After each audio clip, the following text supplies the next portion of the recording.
Hi hello. ഇന്ന് ചെറിയൊരു വിഷയം, ഒരു 2 മിനിറ്റ് 3 മിനിറ്റ് കൂടില്ല.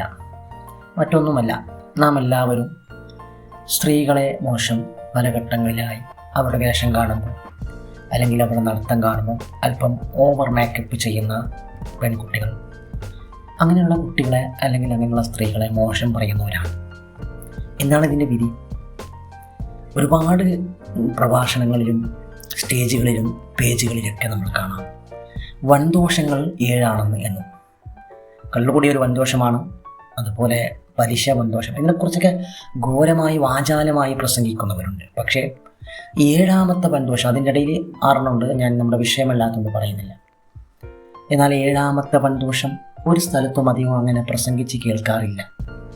നിങ്ങൾ കേട്ടിട്ടുണ്ടോ എന്ന് പറയണം. ഞാൻ അങ്ങനെ അധികം ആരും പ്രസംഗിക്കുന്നത് കേട്ടിട്ടില്ല. അത് മറ്റൊന്നുമല്ല, അത് പരിവൃത്തിയായ ഒരു സ്ത്രീയെക്കുറിച്ച് മോശം പറയലാണ്, അല്ലെങ്കിൽ വ്യഭിചാരാരോപണം നടത്തലാണ്.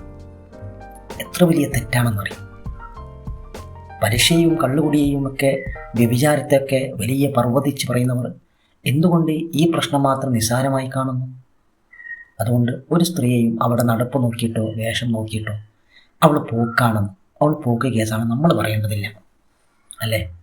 അങ്ങനെയുള്ള സ്ത്രീകൾ കുറച്ച് ഓപ്പൺ മൈൻഡാണ്, അവർ നല്ല സ്വഭാവക്കാരാണ്, പരിവൃത്തയാണ്, സംശുദ്ധ. നമ്മൾക്കതിൻ്റെ വിധേയത്തില്ല. അതുകൊണ്ട് അത്തരം കാര്യങ്ങൾ എല്ലാവരും ശ്രദ്ധിക്കുക. ഇത് നമ്മൾ ശ്രദ്ധിക്കാതെ പോകുന്ന ഒരു ചെറിയ വിഷയമെന്ന് തോന്നുന്ന വലിയ വിഷയമായതുകൊണ്ട് നിങ്ങളുടെ മുന്നിൽ ഉണർത്തി എന്ന് മാത്രം. എല്ലാവരും സപ്പോർട്ടും സബ്സ്ക്രൈബും ലൈക്കും ചെയ്യുക, പ്രത്യേകിച്ച് ഷെയർ ചെയ്യുക. ബൈ. വീഡിയോ ഇഷ്ടപ്പെട്ടെങ്കിൽ എല്ലാവരും ദയവായി സബ്സ്ക്രൈബ് ചെയ്യുക, ലൈക്ക് ചെയ്യുക, കമൻറ്റ് ചെയ്യുക, ഷെയർ ചെയ്യുക. കൂടുതൽ പറയണില്ല.